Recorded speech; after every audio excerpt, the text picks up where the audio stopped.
September 15, 1943.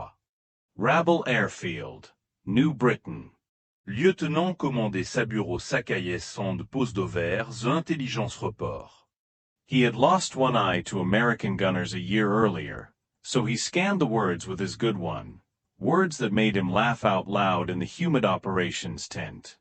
The Americans had built a new fighter, heavy as a bomber and wide as a transport. They called it the Hellcat. Our intelligence says it weighs twice as much as our Zero.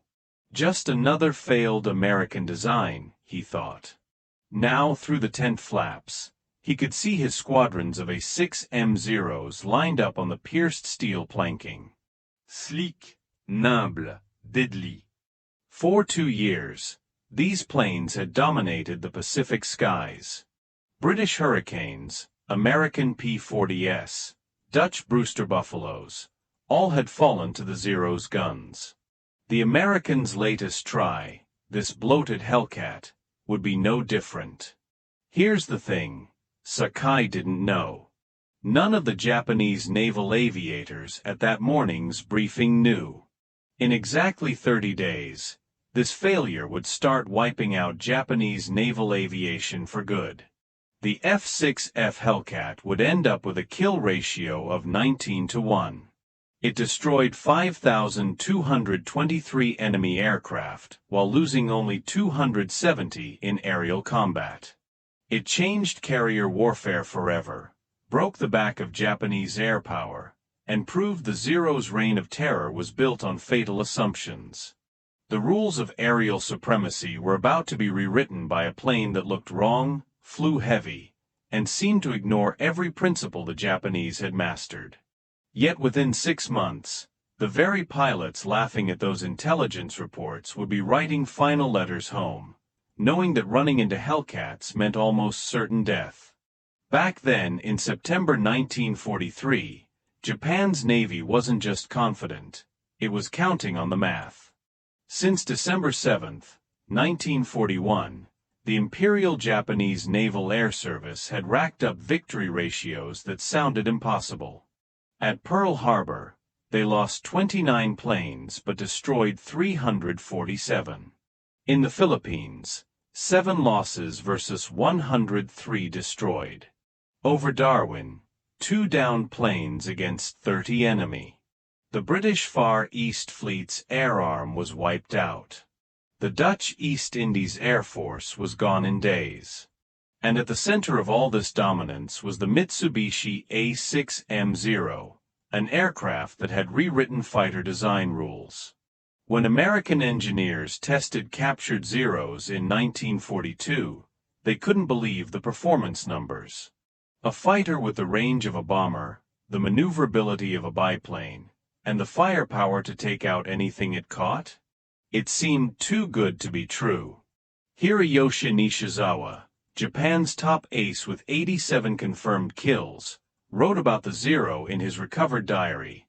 Flying the Zero is like wearing wings. The plane responds to thought, not just control inputs. American planes fly like trucks, powerful but clumsy. They build fighters like they build cars, heavy, overbuilt, wasteful. The Zero's amazing performance came from a revolutionary design philosophy. They used extra superduralumin, a classified aluminum alloy, to make a structure 30% lighter than comparable American planes. No armor protected the pilot. No self-sealing fuel tanks added weight. They even removed the radio sometimes to save 30 pounds. Every ounce was sacrificed for speed and agility. Now, the first reports of the F6F Hellcat reached Japanese intelligence through neutral Swedish sources in early 1943. The specs sounded like propaganda, or deliberate lies. The Hellcat weighed 12,186 pounds loaded. The Zero was just 5,800. Its wingspan was 334 square feet, paired with a draggy radial engine. It carried 2,400 rounds of ammo, armor everywhere, bulletproof glass, and self-sealing tanks holding 250 gallons of fuel. Minoru Genda, the tactical genius who planned Pearl Harbor, looked over the specs at Combined Fleet Headquarters. His analysis, preserved in Japanese defense archives, dismissed the Hellcat outright. The Americans have learned nothing. This Hellcat is just more of their failed philosophy, trying to beat pilot skill with heavy machinery. A Zero will fly circles around it. The math seemed to back him up. The Zero's wing loading of 22 pounds per square foot gave it a turning radius of 612 feet. The Hellcat's 36.5 pounds per square foot suggested a turning radius over 900 feet. In a turning fight, the basis of all Japanese fighter tactics, the Hellcat should have been helpless. Fast forward to September 30th, 1943. Marcus Island. Petty Officer First Class Yoshio Fukui was flying escort for a reconnaissance mission when he spotted them, 6 dark blue shapes climbing from the southeast. His first thought, later in his after-action report, was that they were B-25 bombers on a weird heading. Then they turned, and he saw the distinctive silhouette, single engine, massive fuselage, wings that looked too short for the body. First encounter with F6F type fighter, he wrote. Initial impression, Americans have mounted fighter guns on a torpedo bomber. He engaged with standard tactics, using the Zero's superior turn rate to get on the enemy's tail. Fukui rolled into a diving turn, expecting the heavy American fighter to keep going straight, letting him swing around to its 6 o'clock position. But something unprecedented happened. The Hellcat didn't run. It didn't try to turn with him. It went straight up. The Pratt & Whitney R2800 double Wasp engine cranked out 2,000 horsepower, 700 more than the Zero's Nakajima Sakai engine's 1,130. That pushed the Hellcat upward at 3,500 feet per minute. Fukui tried to follow, but his airspeed dropped as the Zero struggled against gravity. At 15,000 feet, the Hellcat pulled off a maneuver that should have been impossible for its weight, a hammerhead turn that dropped it right onto Fukui's tail. The American opened fire at 400 meters, Fukui reported. 6 machine guns, not the 4 we expected. The volume of fire was unheard of. My plane took 17 hits in 3 seconds. I only escaped by going into a spin. Fukui survived, barely making it back to Marcus Island with his Zero riddled with holes. His wingman, Petty Officer Second Class Maso, never returned. Neither did the reconnaissance plane they were escorting. First blood to the Hellcat. October 5th, 1943. Task Force 14 attacked Wake Island. Lieutenant Yoshio Shiga led 12 Zeros from the 252nd Air Group to intercept what looked like another nuisance raid. American carriers had been launching hit-and-run attacks for months, usually fleeing before Japanese fighters could fully engage. But this time was different. We climbed to 20,000 feet, Shiga wrote in his diary. Below us, 12 F6F fighters in 3 divisions. We had every advantage: altitude, position, surprise. Victory was certain. But the fight that followed shattered Japanese tactical doctrine. As the Zeros dove on the Hellcats, the American fighters didn't scatter or turn. They stayed in formation, accelerating in a gentle dive that kept their energy high. When the Zeros opened fire at maximum range, hoping for lucky hits, the Hellcats just absorbed the damage.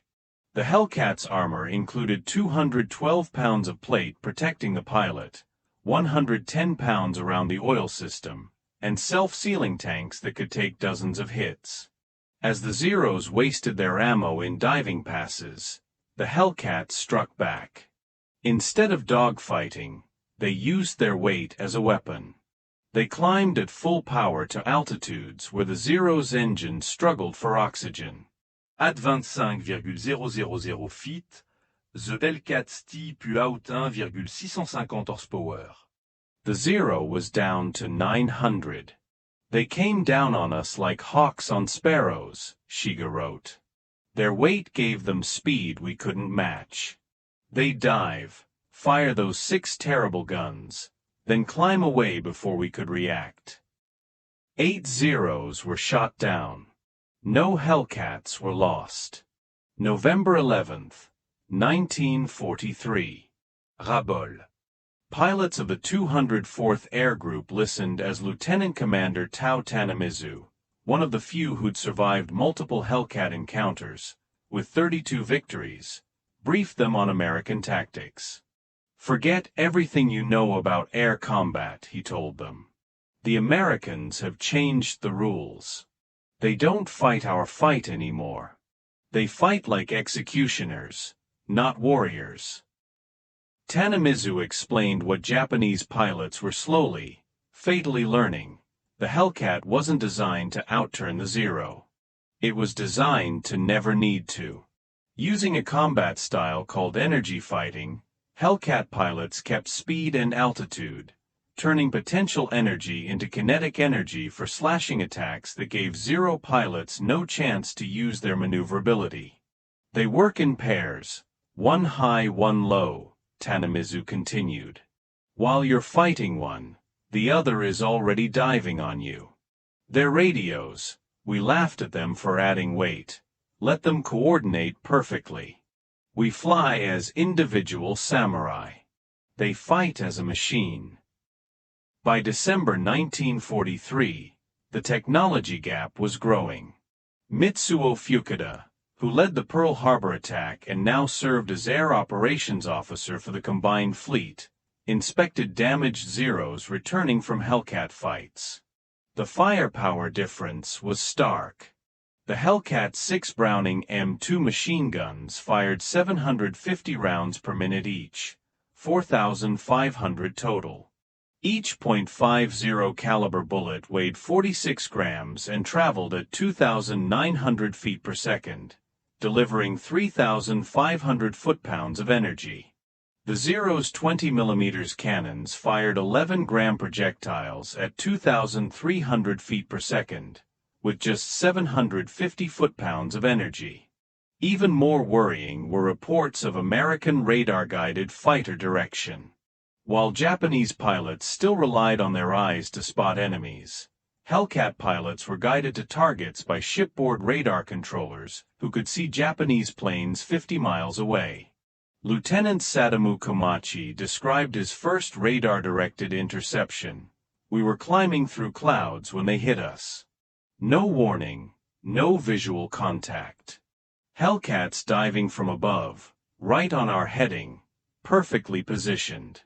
They knew where we were, our altitude, our course. We were blind men fighting someone who could see in the dark." By January 1944, Japan's pilot crisis was catastrophic. Before the war, their naval pilot training was the world's toughest, 3 years, with 700 flight hours before combat. Army pilots got at least 500 hours. They were artists of aerial combat, trained in aerobatics, gunnery, and the spiritual side of air fighting. But by early 1944, naval pilots entered combat with just 300 flight hours, Army pilots with 200. Fuel shortages meant most training was in gliders. Gunnery practice was limited to 50 rounds per pilot. Formation flying, instrument flight, radio procedures, all cut to rush pilots to the front. Meanwhile, American pilots arrived with at least 300 hours, including 50 in their specific aircraft. They'd fired thousands of practice rounds, practiced carrier landings until they were automatic, and learned energy tactics safely over Texas airfields. Yoshihiro Hashimoto, training officer at Kasumigura Naval Air Station, wrote in his final report, "We are sending children to fight professionals."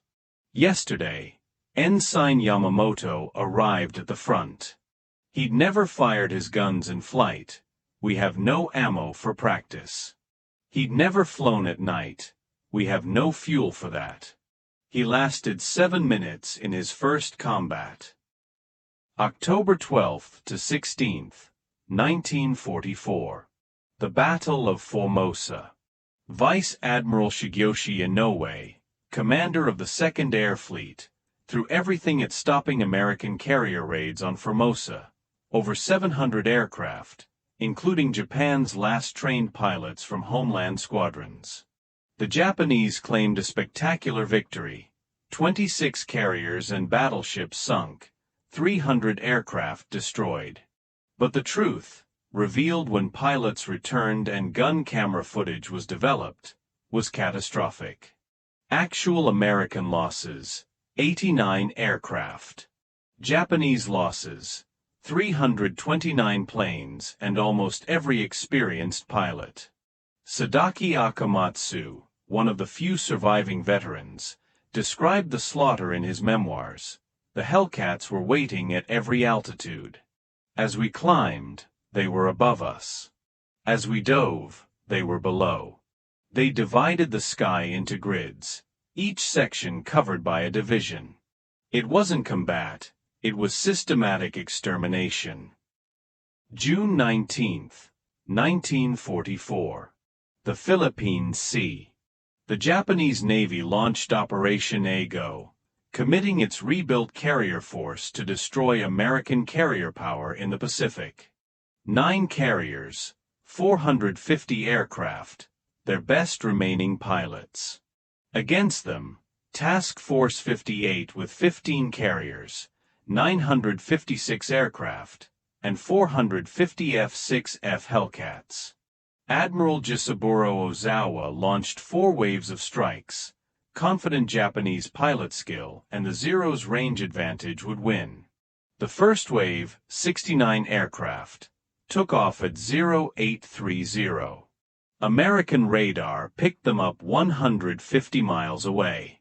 Hellcats were sent to intercept, with perfect positioning, altitude advantage, sun at their backs, approaching from Japan's blind spots. Lieutenant Zenji Abe, leading the fighter escort, saw the Hellcats minutes before the fight. They were stacked from 20,000 to 30,000 feet, at least 60 of them, waiting like a steel curtain. We were at 18,000 feet. Every advantage was theirs. The engagement lasted 12 minutes. Of 69 Japanese aircraft, 42 were shot down. Commander David McCampbell, CAG of Air Group 15, shot down 7 that day. His wingman, Lieutenant Roy Rushing, got 6.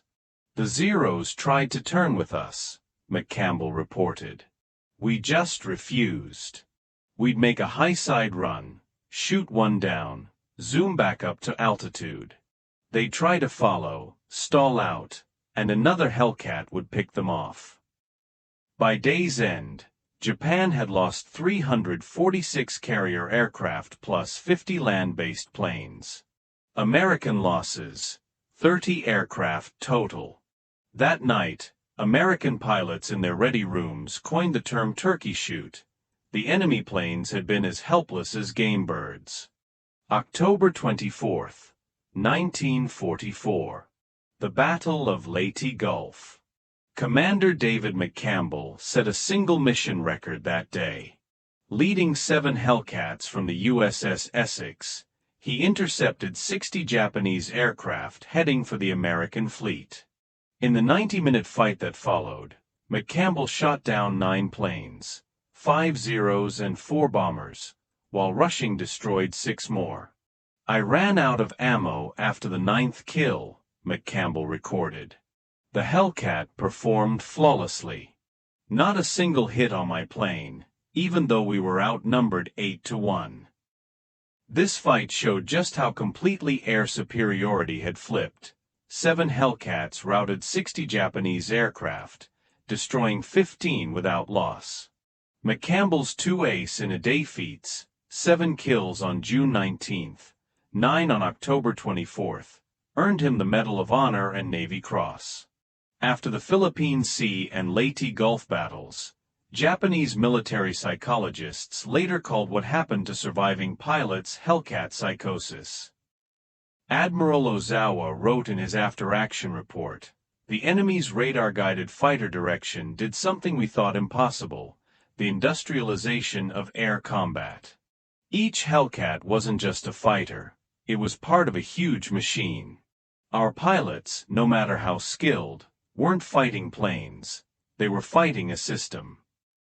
The pilot shortage got so bad that by early 1945, naval pilots got just 40 to 50 hours of training, Army pilots 60 to 70. Kamikaze pilots got only 40 to 50 hours total, about 7 days of training. April to June 1945. Operation Iceberg, the battle for Okinawa. Japan launched 1,900 kamikaze sorties against the American fleet off Okinawa. The Hellcat became more than a fighter, it was a defender against these desperate suicide attacks. Lieutenant Eugene Valencia, leading his flying circus division of Hellcats, shot down 23 Japanese aircraft during the campaign. His tactical innovation, using 4 plane divisions in coordinated attacks that made traditional Japanese tactics suicidal. "We developed what we called the mowing machine," Valencia explained. 4 Hellcats in line abreast, 100 yards apart, sweeping through Japanese formations at high speed. Each pilot covered his sector. We'd make one pass, climb back to altitude, and do it again. The numbers from Okinawa were stark. Hellcats flew 38,038 combat sorties, claiming 2,351 victories against 249 losses, a 9.5 to 1 ratio. More importantly, they stopped about 80% of kamikaze planes from reaching their targets. By 1945, the technology gap was unbridgeable. The F6F Hellcat had upgrades that made it even deadlier: water injection boosting power to 2,200 horsepower, zero-length rocket launchers, better armor, and a K-14 computing gun sight that automatically calculated deflection. Saburo Sakai, Japan's legendary ace with 28 official victories, modern historians estimate closer to 15, faced Hellcats for the first time in June 1944. Even with his skill and experience, he barely survived. "I pulled every trick I knew, loops, rolls, splits, every maneuver I perfected over 200 combats," he wrote in his autobiography. The Hellcat followed easily, almost casually. "I only survived because the American pilot made a mistake. He forgot to drop his fuel tank before fighting." By war's end, the F6F Hellcat had destroyed 5,223 enemy aircraft in aerial combat, lost 270 to enemy fighters, and achieved a 19.3 to 1 kill ratio. It produced 305 U.S. Navy aces and accounted for 75% of all Navy air-to-air victories. Japan's human cost was catastrophic. Of the 18,000 naval aviators who started the war, fewer than 100 combat-experienced pilots remained by August 1945. Japan's shift from elite naval aviation to kamikaze operations was the ultimate admission that the Hellcat was superior. Unable to compete conventionally, Japan turned its pilots into guided missiles. Vice Admiral Takejiro Onishi, the father of the kamikaze program, justified it with cold math. If a Zero attacks a carrier conventionally, the chance of success is nearly zero. The Hellcats will destroy it. If the Zero becomes a bomb, the chance of hitting goes up to 30%. The pilot dies either way. At least as a kamikaze, his death has meaning. On October 25, 1944, Hiroyoshi Nishizawa escorted the first official kamikaze mission led by Lieutenant Yukio Seki. He claimed his 86th and 87th victories that day, 2 F6F Hellcats. The next day, October 26th, Nishizawa died as a passenger on a transport shot down by Hellcats from VF-14.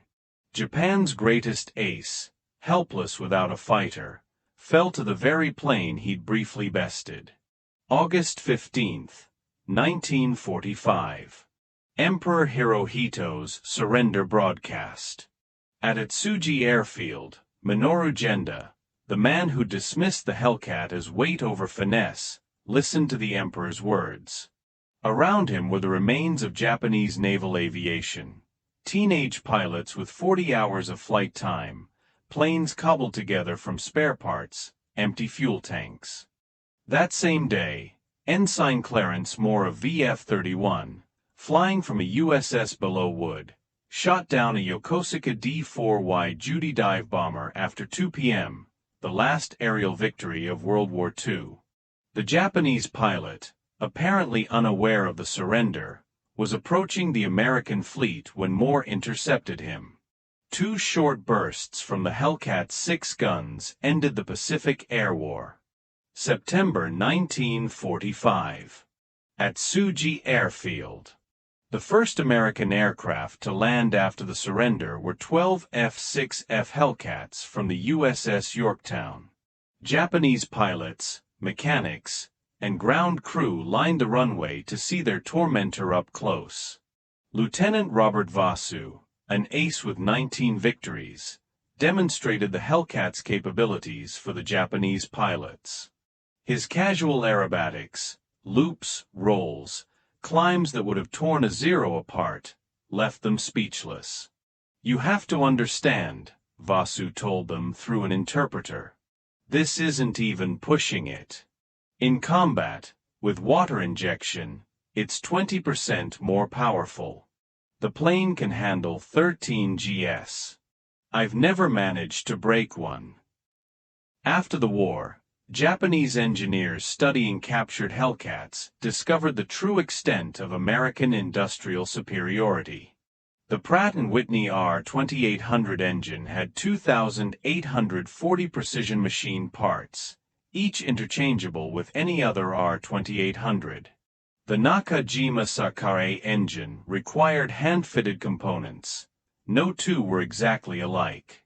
Jiro Horikoshi, the Zero's designer, studied the Hellcat extensively after the war. His conclusion was devastating. "We designed an aircraft for 1941. They designed an aircraft system for 1945.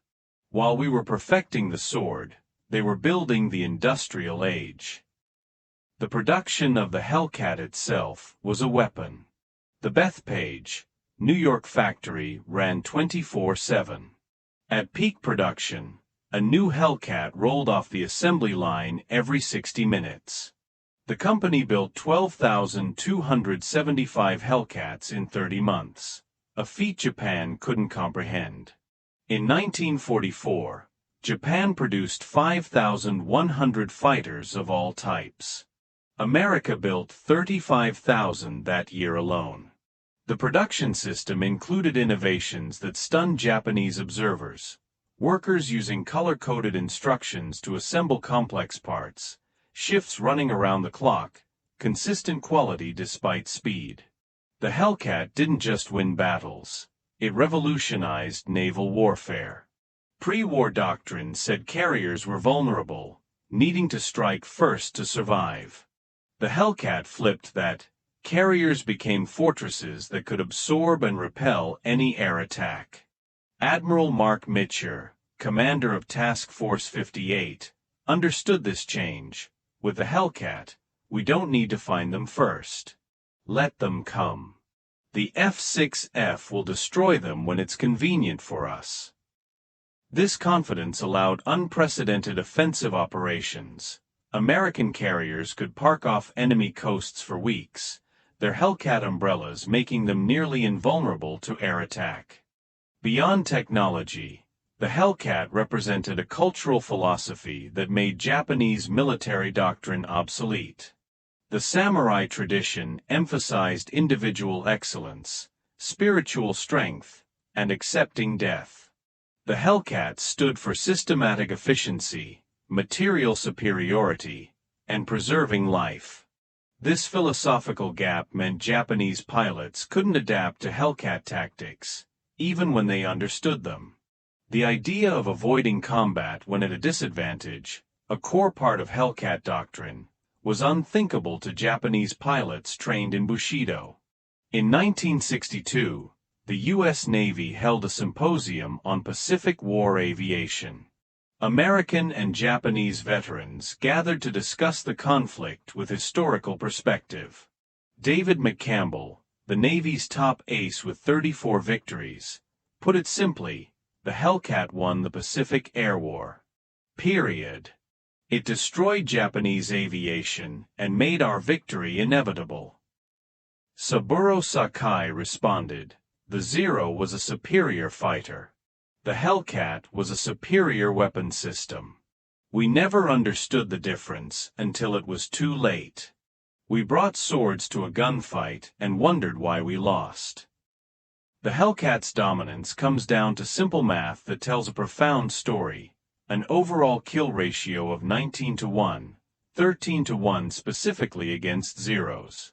12,275 Hellcats built in 30 months, versus about 6,000 Zeros built between 1943 and 1945. Over 5,000 American pilots trained on Hellcats, versus fewer than 100 combat-capable Japanese pilots left by August 1945. Saburo Ozawa, who commanded the Japanese fleet of the Philippine Sea, gave perhaps the most honest assessment. We laughed at the Hellcat because we didn't understand it represented not just an aircraft, but an entire civilization's approach to war. By the time we stopped laughing, our air forces had ceased to exist. Saburo Sakai lived until 2000. In his final interview, he was asked about the Hellcat. His response captured its total dominance. The Zero made Japan a great naval power. The Hellcat made Japan realize it was never as great as it believed. We thought we were samurai. The Hellcat showed us we were just men with outdated weapons facing the future. Every Japanese pilot who survived the war did so because a Hellcat pilot chose to let them live. That's the ultimate defeat, existing at your enemy's discretion. The F6F Hellcat entered service weighing twice as much as the Zero. It had armor the Zero lacked, an engine Japan couldn't build, weapons they couldn't match, radar they couldn't detect, and pilots they couldn't equal in training, all produced in numbers they couldn't fathom. Japanese pilots laughed at it because they didn't understand that every extra pound wasn't weakness. It was the strength of an industrial democracy that could afford to protect its warriors. By the time they understood, their laughter had turned to final letters home, their mockery to kamikaze missions, their confidence to total collapse. The Hellcat didn't just defeat the Zeros. It destroyed an entire philosophy of warfare, proving that in modern combat, the nation that can build the better system will defeat the nation that can only build better warriors. The Japanese pilots laughed at the F6F Hellcat. But the Hellcat had the last laugh. It always did.